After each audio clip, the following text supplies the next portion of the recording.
Welcome to the FDP on Flipped Classroom. Here in Module 1 of this FDP, we'll be covering the basic requirements of flipping the classroom. According to the Flipped Learning Network, the flipped classroom is a pedagogical approach in which direct instruction moves from the group learning space to the individual learning space, and the resulting group space is transformed into a dynamic, interactive learning environment where educator guides the students as they apply concepts and engage creatively in the subject matter. In this video, we'll be covering the three basic questions, that is what a flipped classroom is, why we are going for the flipped classroom, and how the flipped classroom can be implemented. So, from the flipped Bloom's taxonomy's point of view, let us try to view the flipped classroom. In traditional learning, lower level of learning such as remembering and understanding is happening in class, while students are usually left to work on activities that involve higher level of learning outside the classroom. However, in the flipped classroom model, learning is flipped.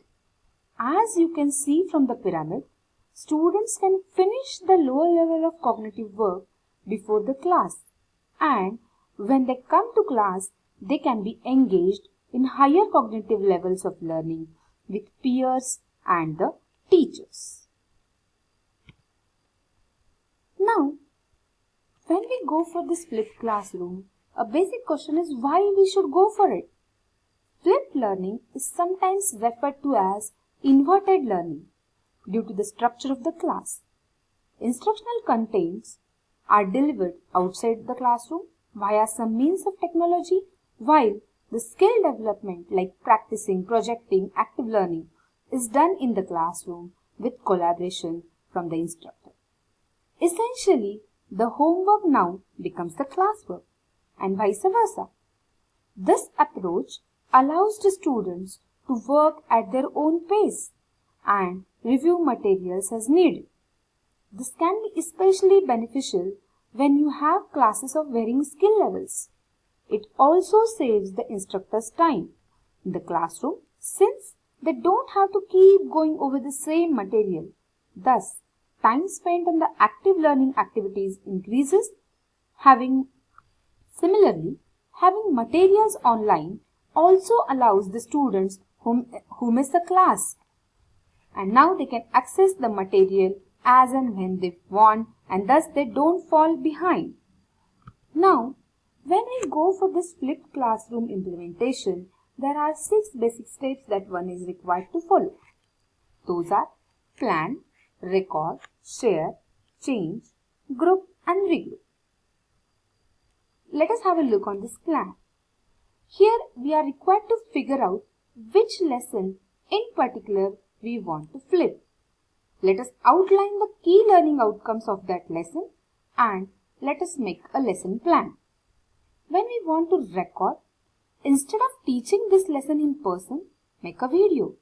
A screencast absolutely works fine. Make sure it contains all the key elements you could have mentioned in the classroom. Now, once your lecture video is ready, let us try to share that video to the students. Make your video engaging one and clear one.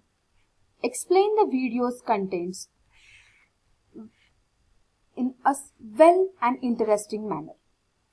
Now, when you share your videos to the students, they gain some knowledge about it, and now they're eager to acquire the deeper concepts is much more increased. So, according to their need, you are required to change your plan also. Now, once the video is shared, your plan is changed accordingly, then you are required to make the group of the students and give them the task so that you can better keep an eye on what they are gaining out of the video contents. In case the groups are not formed well, let us regroup. Let us try to bring all kind of students in a particular group and try to observe what they are actually gaining out of this flipped classroom. Some of the best practices to implement this flipped classroom are with the best use of the technological tools that are easily available nowadays, like YouTube, Wikispaces, Moodle, Google Docs, Screencasts, Jing. With these technological tools, we can make our flipped classroom work wonderfully well. Now, when we make such kind of videos or when we share our materials for this flipped classroom, we are required to follow certain tips. Now, if you are preparing a video for this flipped classroom, make sure that your video is not a longer one. In case it is a longer one, try to divide your video into smaller chunks. Now, when it comes to the students in smaller chunks, it is easy for them to keep focus on the important contents that are available there in the video, and accordingly they can better perform in the activities that are based on that video.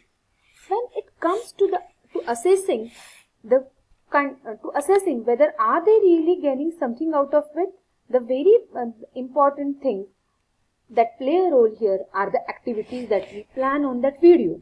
We can absolutely develop the activities like group discussions, project developments, peer teaching, role playing, experiments, debates based on these video contents. Try to follow proper rubrics to assess these activities so that you can better assess what the students are gaining out of the flipped contents. So, with a balanced use of the well-defined technological tools and the structured course material, flipped classroom can create wonders. Let us try to use this flipped classroom in our day-to-day active teaching learning. A happy active teaching learning to all of you ahead.